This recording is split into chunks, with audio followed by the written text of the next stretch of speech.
Hi, students. This is Ann Babson, your English 102 professor. I would normally be in class with you on the day that you're watching this video, um, but I have been asked to quarantine due to COVID 19 symptoms that the vaccine study I'm in thought were sufficiently concerning that they wanted me not only to get a test, but to isolate myself for a period of time.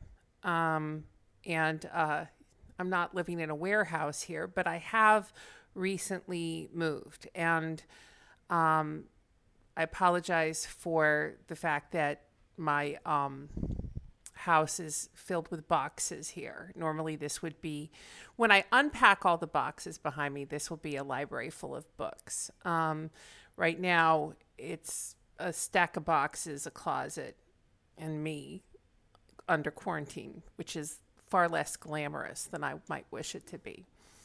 Um, but I'm making this video to tell you what I would have told you about your last major writing assignment this year in English 102. Your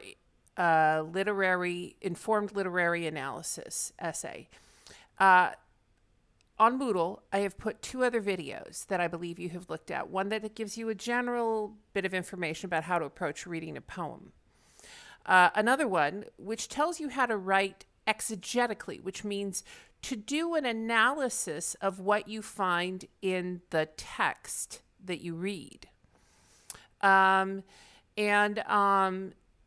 there's a third layer to your assignment, which has to do with the research portion of any English 102 paper. And I wanted to explain what the research looks like for this assignment. First, though, I want to briefly talk about where you might have done some exegetical reading. If any of you have gone to any kind of Sunday school for religious purposes that involve reading a holy book, the most common, of course, in Louisiana would be Christian Sunday school, which involves Bible study. And but the Jewish tradition is at least as rich as the Christian tradition and dates further back about how to read the Torah. And there are a number of really important pieces of commentary written about the Quran as well. And not a person could do this assignment without belonging to any of these religions. But you may have experience doing Bible study or other kinds of holy book study that will help you do a good job on this paper. And let me give you an example of a Christian problem for exegesis. When we interpret a piece of scientific information, we reach a conclusion that is based on evidence that is usually mathematical as well as evidentiary in scientific terms. And there's only one right answer. 2 plus 2 will not equal 5. You can interpret the evidence in different ways, possibly, but you really actually need to do further research if you don't have a single foregone conclusion about the matter in front of you, particularly in mathematics. And I know for those of you who are studying engineering or nursing, this may be the most intuitive kind of research to imagine, something that has a single right answer.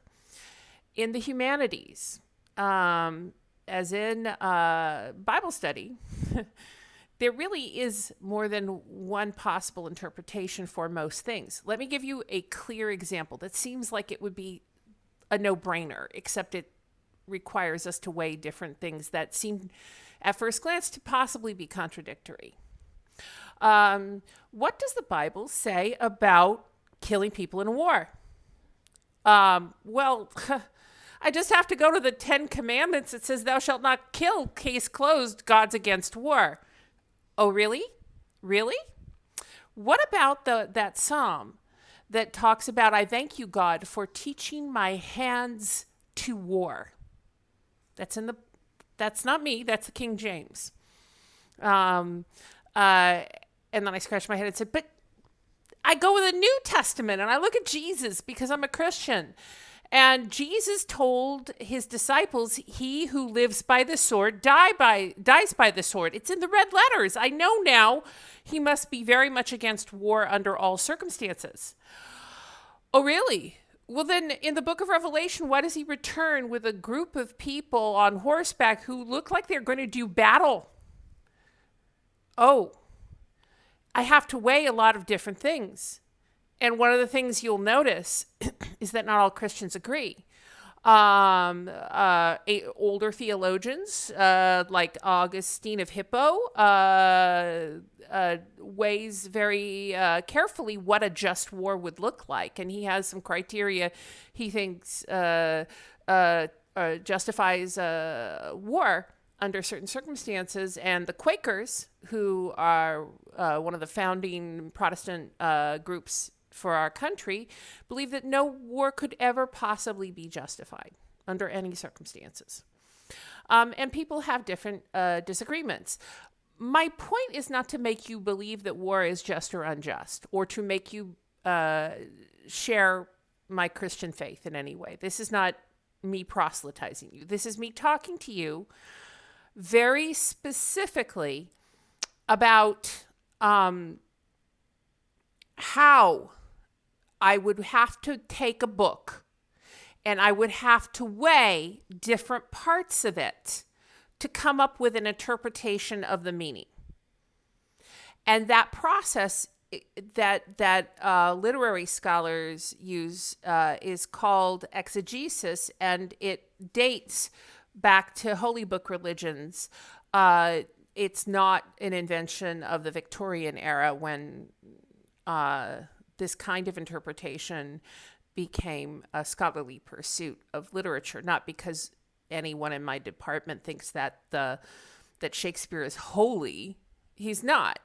But the process of figuring out how to read between the lines and weigh different possible interpretations matters.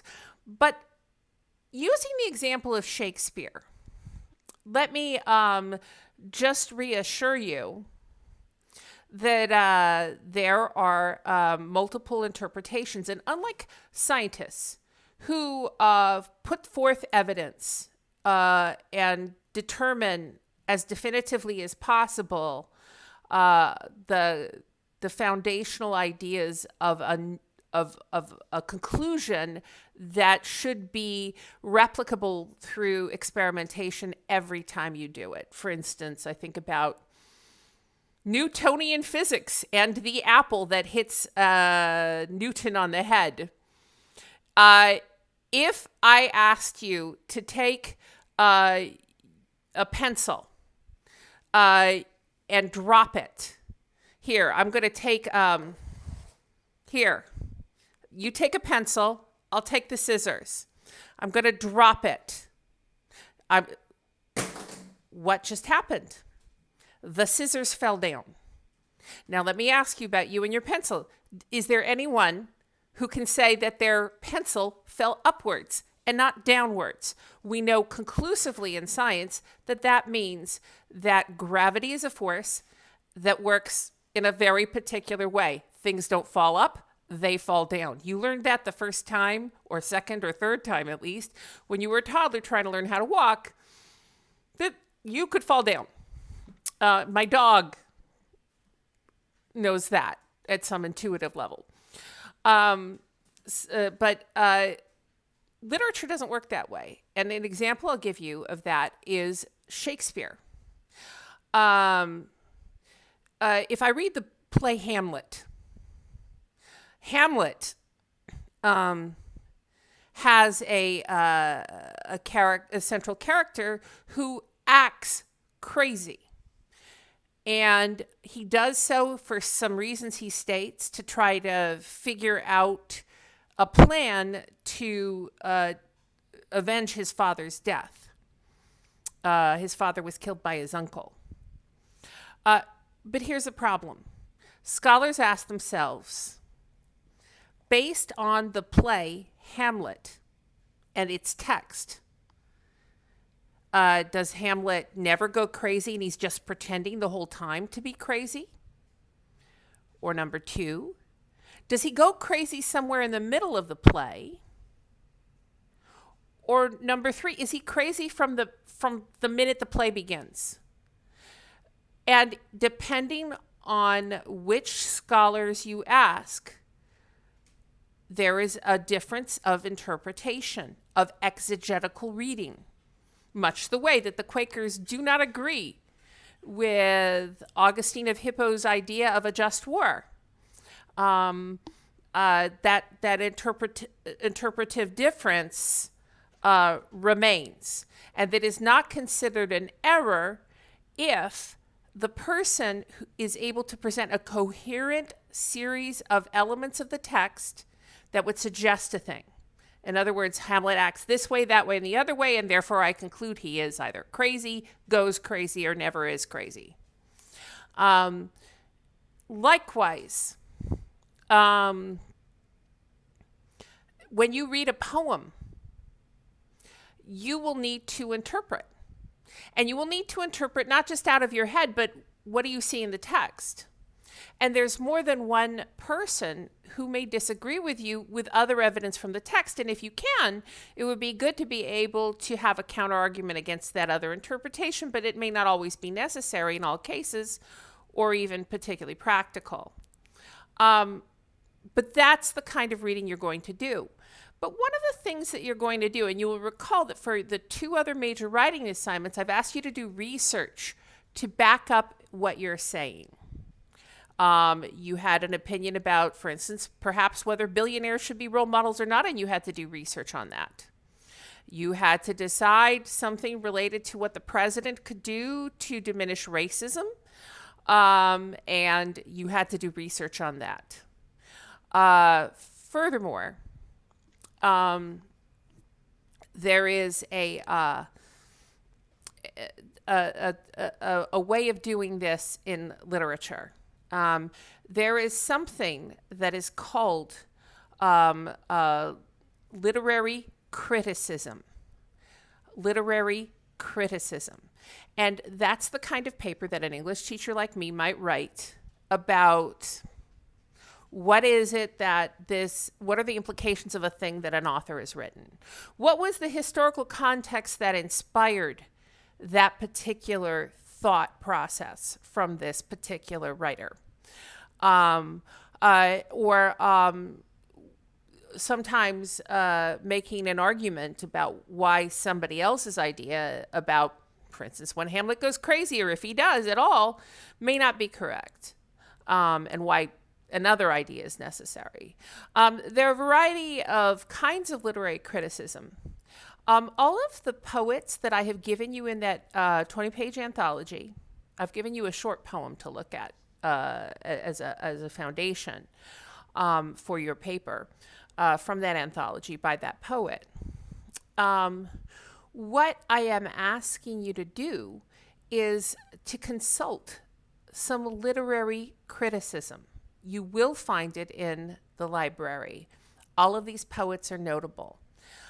They may not necessarily talk about the particular poem I've chosen to put in the anthology, but most will have at least that potential. But they may say something generally about how this poet thinks or works that will support what your claims are. It may help you also talk about the historical context or the cultural context. For instance, there's a poet named Cornelius Eady, which is in the anthology. He's an African-American writer. He is known to write a very great deal about racism in America. The piece that I've given you touches on it. It's not the central topic, as I recall.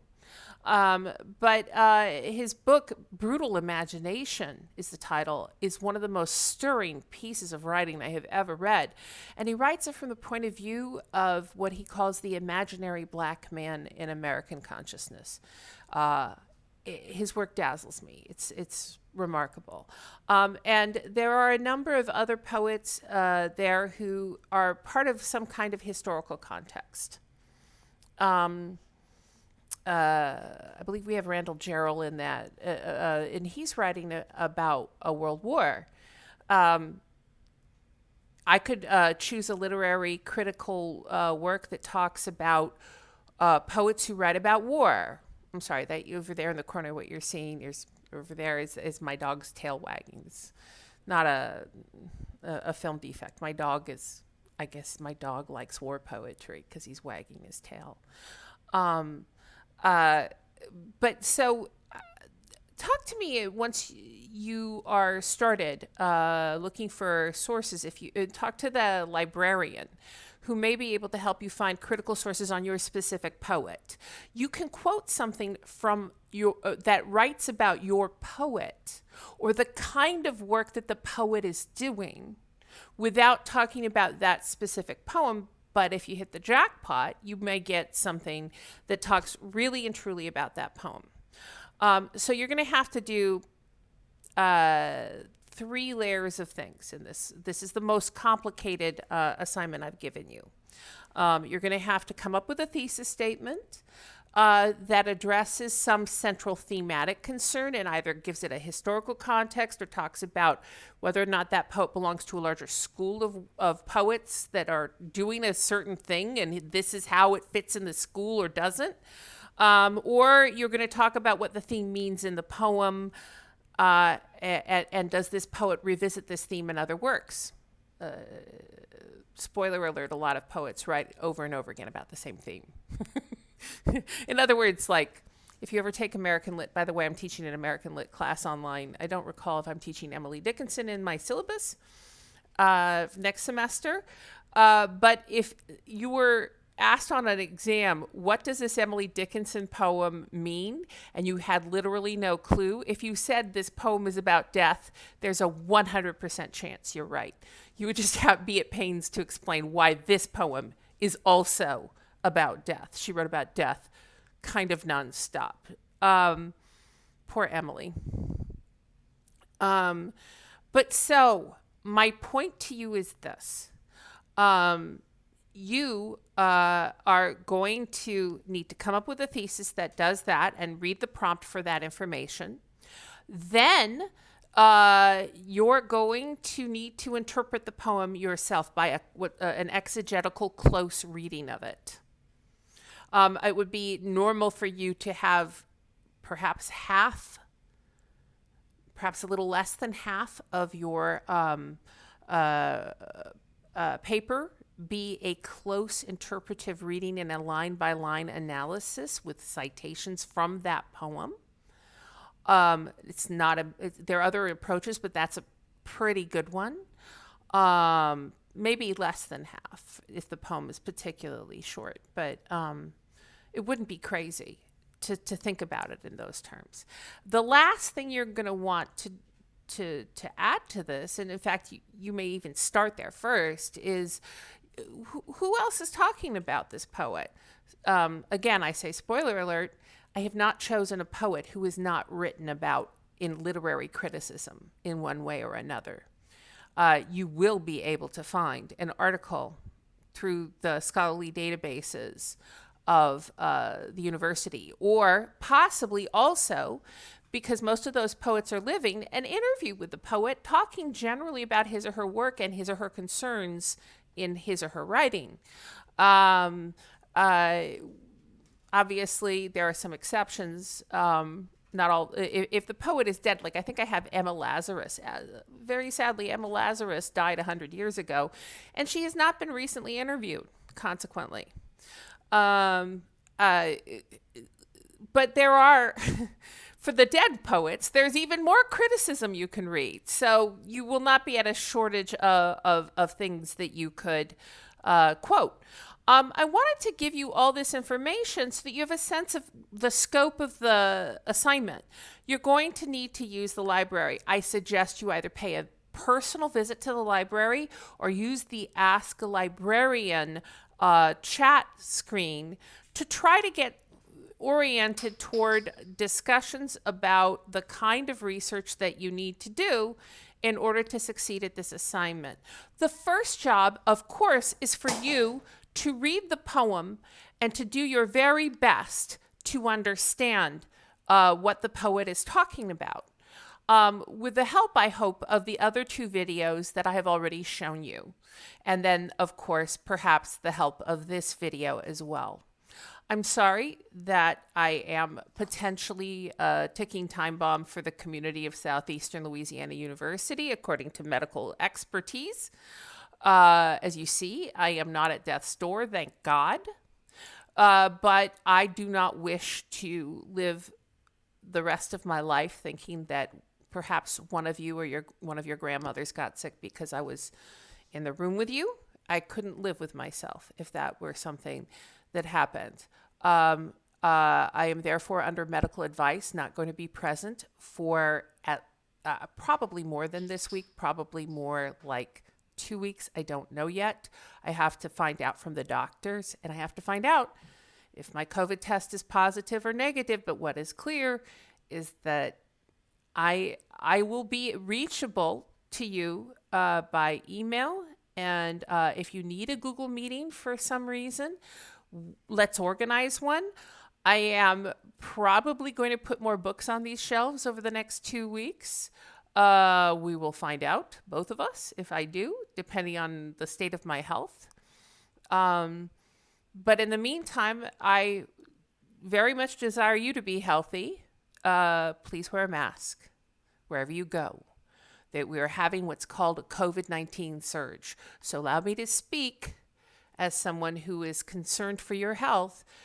Please always wash your hands. Don't touch your eyes. Don't touch your nose when you've been out and about in the world smearing your hands on stuff. Be healthy. I am trying my best to be healthy. I promise you. But this is my second quarantine. So apparently I could be doing better, I guess. I don't know. In any case, let me know if you have questions. I will gladly have a meeting with you online, probably with a view of this empty set of bookshelves when you talk to me. Thanks a lot.